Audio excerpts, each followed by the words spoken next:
Buenas tardes a todos, somos Diana, Alejandro, Vanessa y Juliana y hoy les vamos a presentar un análisis que nos pareció súper interesante sobre dos economías que en teoría tenían potencial similar hace 30 años, pero que terminaron en lugares completamente diferentes. Estamos hablando de Brasil y de Singapur entre los años 1994 y 2024.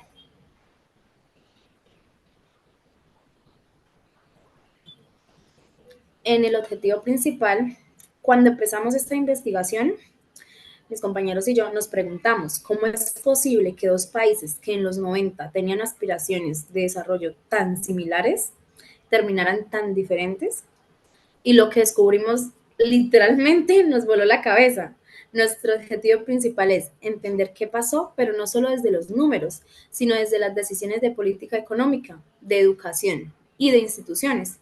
La pregunta que nos mantuvo investigando es, ¿qué hizo Singapur para que en 2024 su PIB per cápita sea 7 veces mayor que el de Brasil? No estamos hablando de un 20%, de un 50% más, sino 7 veces. Es brutal, prácticamente. Y lo que encontramos es que no fue suerte, fue estrategia. Nos enfocamos en tres áreas claves para esta investigación: instituciones, educación y modelo económico.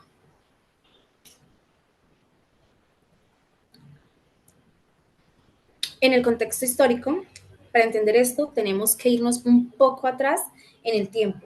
Brasil en los 60 y en los 80 tuvo lo que se llamó un milagro brasileño, una industrialización acelerada, pero con un problema. Era totalmente independiente del Estado y del proteccionismo. Cuando llegamos a los 90, Brasil estaba destruido por la hiperinflación. Inflación. Llegó a tener más de el 2000% anual. Imagínense, ir al supermercado y que los precios cambien mientras compras. El plan real de 1994 fue revolucionario.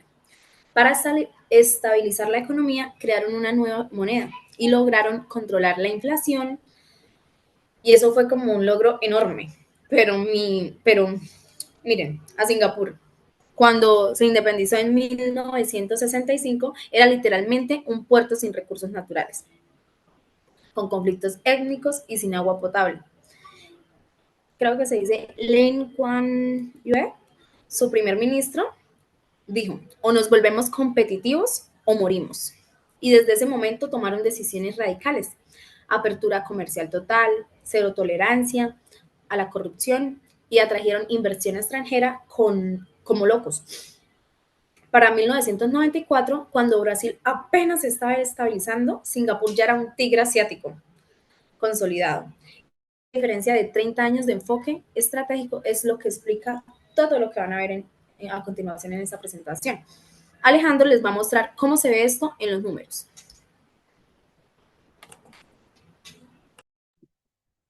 Gracias, Diana.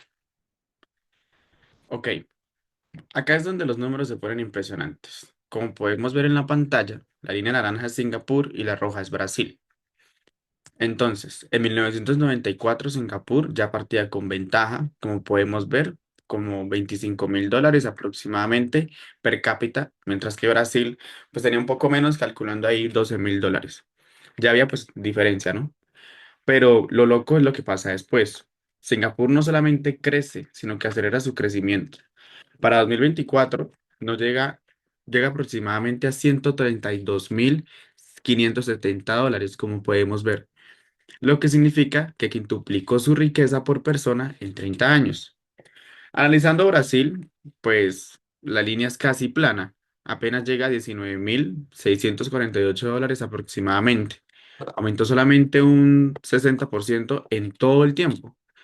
Para que se den una idea, en 1994 un singapurense podría comprar dos autos. Hoy en día puede comprarse 10. Un brasileño que podía comprar antes un auto, hoy en día se puede comprar 1.6 autos. Entonces, pues hagan ustedes mismos esa comparación. Esto no es solamente tema del dinero, es calidad de vida, acceso a servicios y a oportunidades. Esta brecha evidencia pues muchos problemas estructurales profundos que pues vamos a desmenuzar a lo largo de la exposición. Analizando esta gráfica de la evolución del PIB per cápita, Esta gráfica es la misma historia, pero es un poco más clara. Lo que me parece fascinante es que la línea de Brasil no es que caiga, simplemente está estancada. Tuvieron el boom de las commodities en los 2000, con China comprando todo. El gobierno de Lula que sacó gente de la pobreza. Eran programas sociales, pero aún así el crecimiento fue un poco regular. Mientras tanto, en Singapur es una curva exponencial increíble. Y eso que pasaron por la crisis del 97, el SARS, el 2003, la crisis del 2008 y el COVID. Nada los detuvo. ¿Pero por qué? Porque tienen una economía resiliente y diversificada. Analicemos el modelo brasileño en cuestión de oportunidades. ¿Qué le pasó a Brasil? No es que hicieran todo mal. De hecho, han tenido logros importantes. La estabilidad macroeconómica. Controlaron la inflación después de décadas. Sacaron a millones de pobreza. Y también crecieron en su clase media. Pero el tema es que ellos se quedaron estancados en un modelo viejo. Miren solamente los números aquí en la tabla de la derecha de la pantalla. El 5% del PIB viene de la agricultura. Pero si miran las exportaciones, son básicamente soja, café, carne o minerales, es decir, commodities. Las exportaciones son apenas del 15% del PIB, como debería ser algo, pues no, con un porcentaje un poco más alto. Acá es el problema más grande. El gasto en la inversión y el desarrollo solamente es del 1,2% del PIB. Para que se den una idea, los países que están desarrollados invierten aproximadamente de 2,5 al 3%. Sin inversión e investigación en desarrollo, no se innova. Si no se innova, pues te quedas valiendo lo mismo de siempre a precios que tú no controlas. La educación es otro tema. Se gasta en el 5,5% del PIB, que no está mal, pero la calidad es pésima. Vanessa más adelante les va a mostrar todos estos datos basándose en el PISA, donde podemos ver que tienen debilidad institucional, corrupción alta, una burocracia excesiva. Brasil tiene mucho potencial, pero Brasil no lo está aprovechando. Ahora comparémoslo con el modelo singapurense. Singapur es todo lo contrario, es como si hubieran leído prácticamente un libro o el manual de cómo hacerse rico siendo un país pequeño. Sus tres pilares son casi obsesivos. Primero, tienen la educación élite. No estamos hablando de cualquier educación. Educación que compite con MIT y con Oxford y con otras universidades reconocidas a nivel global. Invierten el 4,5% del PIB, pero con resultados brutales. Son número uno o dos en todas las pruebas internacionales. Comparándolo con el modelo brasileño, podemos ver que era el 1,2% que invertían en la educación. No, solamente el 5%. En cambio, acá se ve un incremento bastante significativo. Ahora, respecto a la investigación y desarrollo, invierten al 2,2% del PIB, pero tienen incentivos fiscales para las empresas privadas para que puedan invertir un poco más. Eso tiene a gigantes como Google, Facebook, incluso Apple, con centros de investigación en Singapur, obvio. Y tercero, atrajeron empresas tecnológicas globales ofreciendo impuestos muy bajos con cero corrupción, una fuerza laboral que está muy calificada por la educación tan alta y lo que hace que atraigan esas empresas. La clave del modelo no son instituciones que no funcionan, simplemente instituciones bien formadas. En Singapur, si eres corrupto, vas preso, no importa quién seas. Tienen alta productividad con el gobierno y no son conflictivos. Aparte, sin mencionar los sindicatos. Diversificaron su economía. El 70% de la economía es servicios, pero servicios de alto valor como las finanzas, la tecnología, la logística avanzada, no solamente el turismo. Exportan el 150% del PIB. Eso significa que son un hub reexportador. Compran, agregan, le ponen un valor y lo venden. Eso es un estado desarrollista. O sea, el gobierno planifica activamente qué sectores desarrollan y cómo lo van a hacer. A continuación, mi compañera Vanessa les va a volar la cabeza con los datos de educación y con la innovación.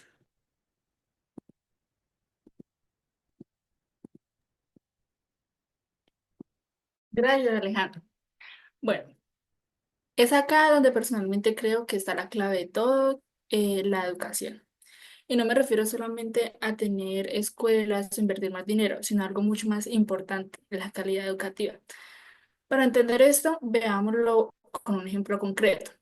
Las pruebas PISA, que son un estándar internacional que mide el desempeño de estudiantes de 15 años en matemáticas, ciencias y lectura, si miramos los resultados más recientes, vemos algo impresionante. Singapur eh, tiene puntajes de 575 en matemáticas, 551 en ciencias, 549 en lectura.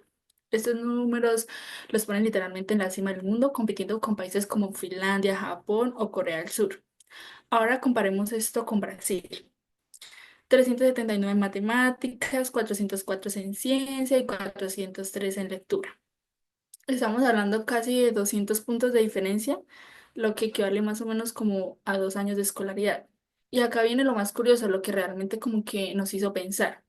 Brasil gasta más en educación que Singapur. Brasil destina el 5,5% de su PIB, mientras que Singapur el 4,5%. Entonces, claramente no se trata de cuánto se gasta, sino de cómo lo gasta. Brasil enfrenta problemas estructurales, los maestros mal pagados y mal capacitados, la infraestructura escolar con muchas veces en deficiente, los programas educativos están desactualizados y además hay una alta deserción escolar. En cambio, Singapur hace prácticamente todo esto. Los profesores están dentro del 30% mejor pagos del país, reciben formación continua, usan tecnología de punta en el aula y existe una cultura de excelencia académica que atraviesa todo el sistema.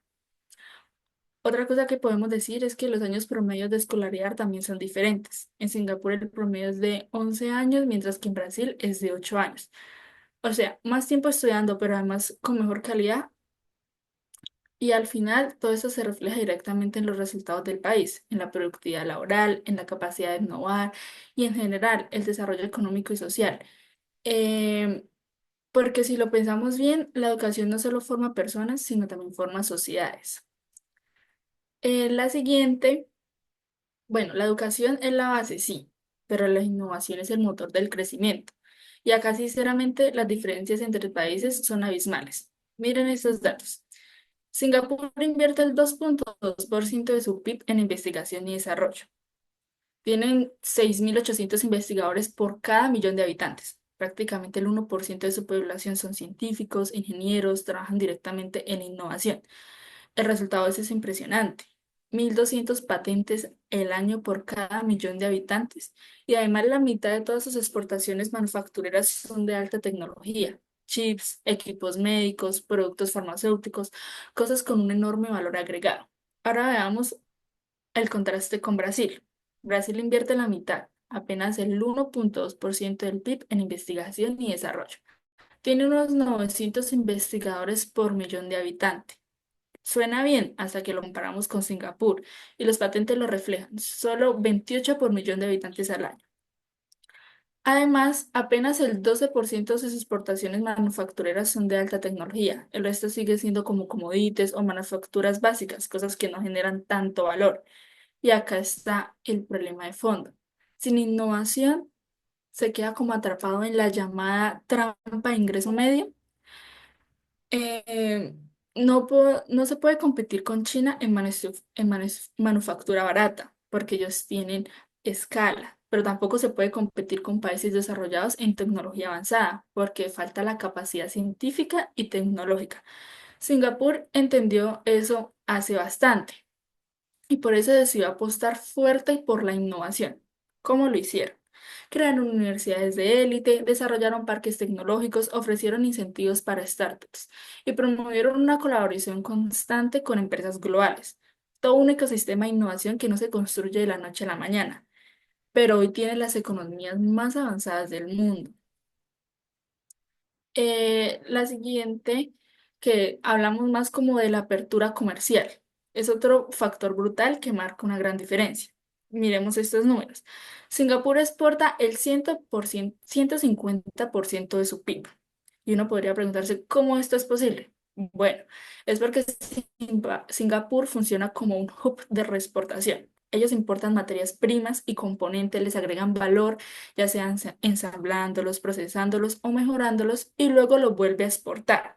De hecho, importan el equivalente del 140% de su PIB. lo cual muestra que su economía depende totalmente del comercio internacional.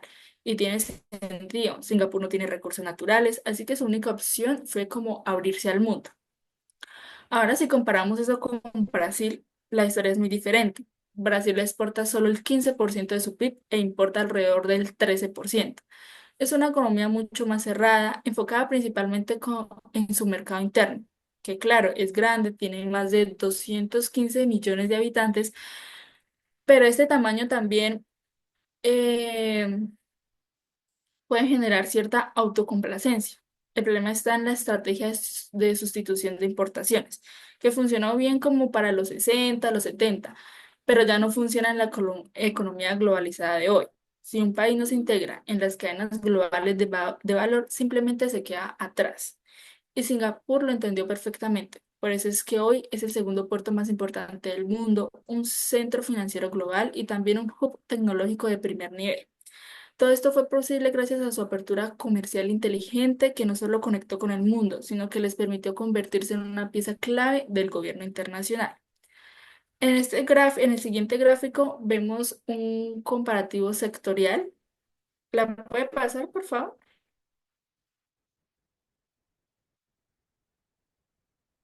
Em, En este gráfico se muestra cómo se compone la economía de cada país y realmente deja ver diferencias muy interesantes. Empecemos con Singapur. Solo el 1% de su economía proviene de la agricultura. Y eso tiene una razón muy simple. Literalmente no tiene tierra para cultivar. De hecho, importan hasta el agua desde Malasia. Luego, la industria representa alrededor del 25%.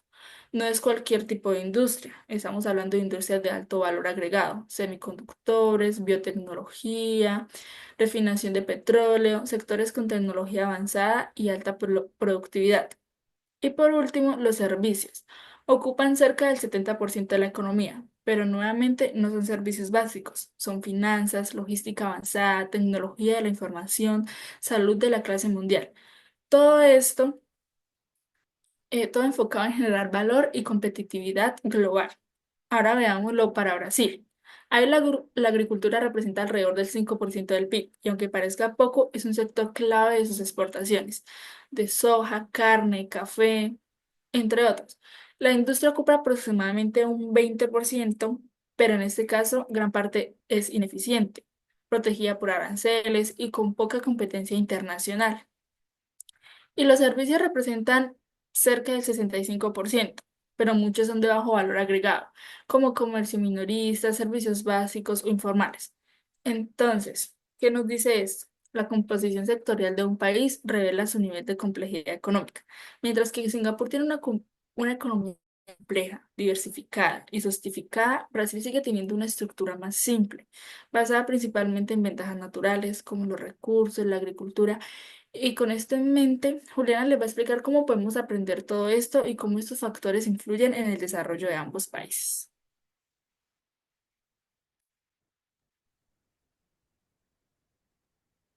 Gracias, Vanessa. Entonces, después de todo este análisis, ¿qué aprendimos? ¿Qué lecciones podemos sacar para América Latina y Colombia?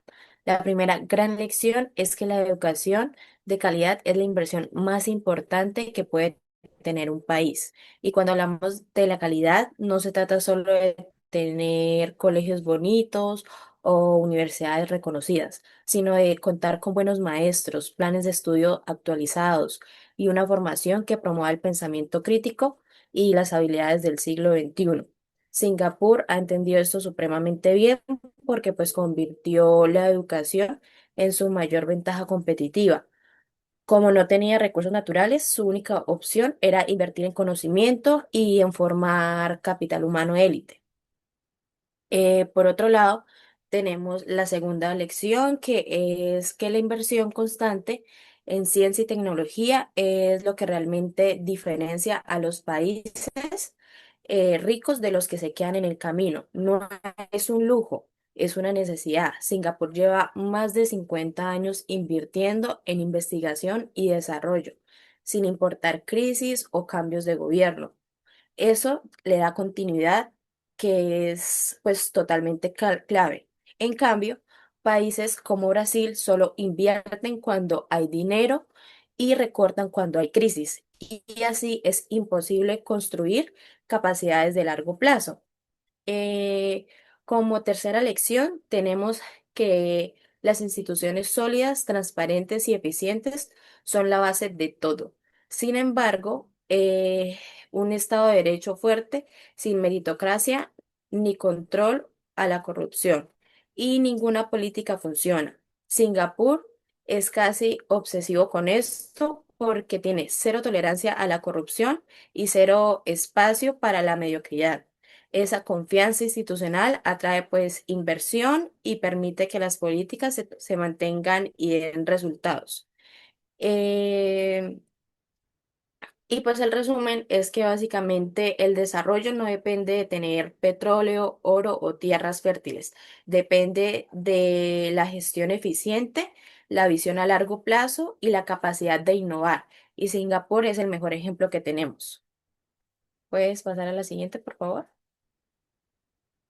Ahora, en recomendaciones para Latinoamérica y Colombia, pues, ¿cómo podemos aplicar esto en Colombia o América Latina?